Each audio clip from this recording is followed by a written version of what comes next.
သူတို့ကကျွန်တော်တို့ကြားမှာလှည့်လည်သွားလာနေကြတယ်ဒိုင်နိုဆော့ခေရဲ့အသက်ရှင်ကျန်ရည်သူမျိုးဆက်တွေဖြစ်ပြီးလူအများမြင်သာတဲ့နေရာမှာပေါဝောင်းနေကြကရှေ့ခေတ်မျက်လုံးတွေနဲ့လှုပ်ရှားမှုတိုင်းကိုစောင့်ကြည့်နေကြတယ်တဲတောင်ကောင်းကျူးကြထောင်ပေါင်းများစွာဟာနီဘရာစကာပြည်နယ်ရဲ့မြေစီတော်မကောင်းတဲ့လယ်ကွင်းတွေပေါ်ကိုဆင်းသက်လာကြပြီးသူတို့ရဲ့ကြီးမားတဲ့ရွှေ့ပြောင်းနေထိုင်မှုကိုစနစ်တကျစီစဉ်ထားတဲ့အနားယူရနေရာမှာခဏရနာကြတယ်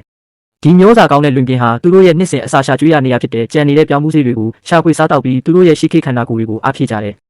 ဘယ်အရင်းမြစ်ကိုမှအလားတမဖြစ်စေဘူးတေစီလောက်တဲ့တိကျမှုနဲ့သူတို့ရဲ့ချွတ်ထက်တဲ့နှုတ်သီးတွေကမြေကြီးထဲမှာပုံနေတဲ့အစေးအစံတိုင်းကိုဖမ်းယူစားတောက်ကြတယ်မျက်မှောင်လာတာနဲ့အမျှကြီးမားတဲ့အုပ်စုတွေဟာပြန်တန်းကြပြီးအင်းကြီးတညွတ်သေးရွေးလျားကသူတို့ရဲ့လှုပ်ဝက်ပြီးလုံခြုံစွာစောင့်ရှောက်ထားတဲ့ညအိမ်နာကိုရာနေရာစီကိုဥတီသွားကြတယ်သူတို့က Mrs. V ရဲ့ကျဲပြီးရေတိမ်နဲ့မြက်လက်တဲ့တစ်ခုကိုရွေးချယ်ကြတယ်တာရဲတိရစ္ဆာန်တွေကိုဝေးမှာထားဖို့ဒီဇိုင်းထုတ်ထားတဲ့စံပြရေခံတဲ့တစ်ခုပေါ့ကျိုးကြတွေရေတိမ်ပိုင်းမှာအခြေချနေချိန်မှာအနေရကမမြင်ရတဲ့နေရာမှာချောင်းမြောင်းနေတဲ့တိတ်ဆိတ်တဲ့လူသက်သမားတစ်ကောင်ကသူတို့ကိုစောင့်ကြည့်နေတယ်လိမ္မာပါနဲ့တဲ့ကိုရီဒီတစ်ကောင်ကရေတိမ်ပိုင်းတွေကိုကင်းလှည့်နေတဲ့ကြီးမားတဲ့အုပ်စုကြားတွေကိုရေရုံဝုံရှောက်သွားပြီးအားနေချက်တစ်ခုခုကိုရှာဖွေနေတယ်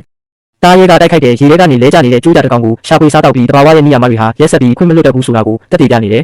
ဒါပေမဲ့ဘဝကဆက်လက်ရှင်တန်ရမယ်မျိုးပွားရသည်လည်းတရားဝင်စတင်နေပြီးဒီအထီးငယ်လေးကသူ့ရဲ့လှုပ်ရှားမှုကိုလှုပ်ဆောင်ဖို့အသင့်ဖြစ်နေပြီတန်မြတ်ရှိတဲ့အမတွေရဲ့စောင့်ကြည့်မှုအောက်မှာအထီးကောင်ကသူ့ရဲ့တန်ဖိုးကိုတက်တည်ပြဖို့အတွက်ခံနာပြီးအရေးပါတဲ့အကတစ်ခုကိုကပြတယ်သူ့ရဲ့ပြင်းထန်တဲ့ဖြိုပြမှုကအကျိုးဖြစ်ထွန်းနဲ့အလွန်ထင်ကြီးသွားတဲ့အမတစ်ကောင်ကရှေ့ကိုတိုးလာပြီးချက်ချင်းပဲအာယုံဆိုင်မှုအပြည့်အဝကိုရရှိသွားတယ်သူမကစီးချက်ထဲကိုပါဝင်လာပြီးလှပပြီးစီးချက်ညီတဲ့မြေတားပွဲကကိုစတင်ကဒီရှုပ်ထွေးတဲ့ရေဝတ်ဒေတာကဘာမှာသူ့ရဲ့ကံကြမ္မာကိုလက်စိတ်ခတ်လိုက်တယ်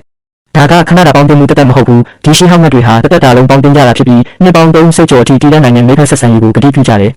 နှစ်တန်းပေါင်းများစွာရှင်တန်ခဲ့မှုဟာဒီရင်တက်ရှုံမဟုတ်ပဲရွှေ့ပြောင်းနေထိုင်မှုမှာအထောက်အထည်ရောက်ရှိပြီးကမ္ဘာအကြီးကျယ်ဆုံးတဘာဝအံပွေရာတွေကတခုအဖြစ်သူတို့ရဲ့အမွေးနှစ်ကိုခိုင်းပါစေတယ်